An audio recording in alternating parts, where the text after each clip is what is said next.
वास्तू आणि शास्त्र. एका व्यक्तीने व्यवसायात प्रगती करून लंडनमध्ये जमीन विकत घेतली आणि त्यावर आलिशान घर बांधले. त्या जमिनीवर आधीच एक सुंदर जलतरण तलाव होता आणि मागे 100 वर्ष जुने लिचीचे झाड होते. त्या लिचीच्या झाडामुळेच त्यांनी ती जमीन विकत घेतली होती, कारण त्यांच्या पत्नीला लिची खूप आवडत होती. काही काळानंतर घराचे नूतनीकरण करावे असे त्यांना वाटू लागले. त्यांच्या काही मित्रांनी त्यांना नूतनीकरणाच्या वेळी सल्ला दिला की त्यांनी वास्तुशास्त्र तज्ज्ञाचा सल्ला घ्यावा.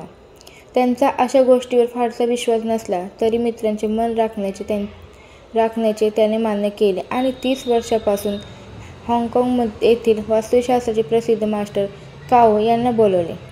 काओंना विमानतळावरून नेले. दोघांनी शहरात जेवण केले आणि त्यानंतर ते त्यांना त्यांच्या कारमध्ये घेऊन त्यांच्या घराकडे निघाले.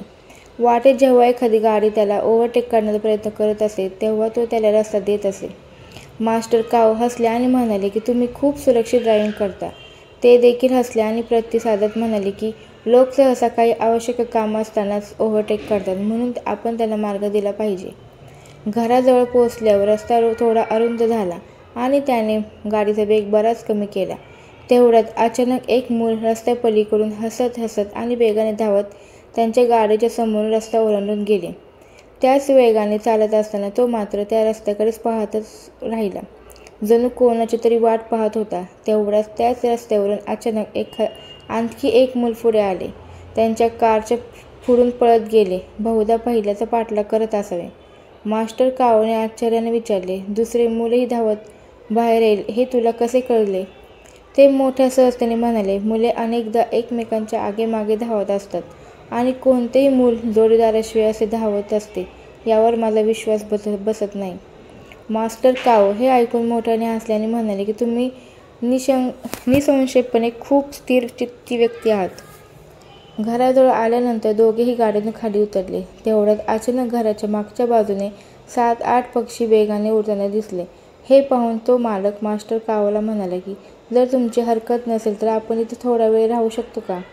मास्टर काओ यांना काही कारण जाणून घ्यायचे होते. त्यावर ते गृहस्थ म्हणाले की कदाचित काही मुले झाडावरून लिची चोरत असतील आणि आमच्या अचानक येण्याने मुलांमध्ये भीतीचे वातावरण निर्माण होईल, तर झाडावरून पडून मुलाचा दुखापतही होऊ शकते. मास्टर काओ काही वेळ गप्प बसले. मग ते संयत आवाजात म्हणाले, या घराला वास्तुशास्त्राची तपासाची आणि उपायांची गरज नाही. त्या गृहस्थाने मोठ्या आश्चर्याने विचारले, का?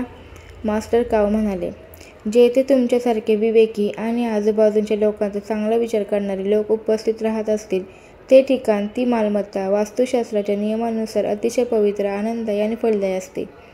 मित्रांनो, आपले तन आणि मन जेव्हा इतरांच्या सुखशांतीला प्राधान्य देऊ लागते तेव्हा इतरांनाच नव्हे तर आपल्यालाही मानसिक शांती व आनंद मिळतो. जेव्हा माणूस नेहमी स्वतःच्या आधी इतरांच्या भल्याचा विचार करू लागतो तेव्हा नकळत त्याला संतत्व प्राप्त होते, ज्यामुळे इतरांचे भले होते आणि त्याला ज्ञान प्राप्त होते. आपणही असे गुण विकसित करण्याचा प्रयत्न केला पाहिजे, म्हणजे आपल्या घराला फेंग शुई किंवा वास्तूसारख्या तंत्राची किंवा नवस बोलण्याचीही गरज भासणार नाही.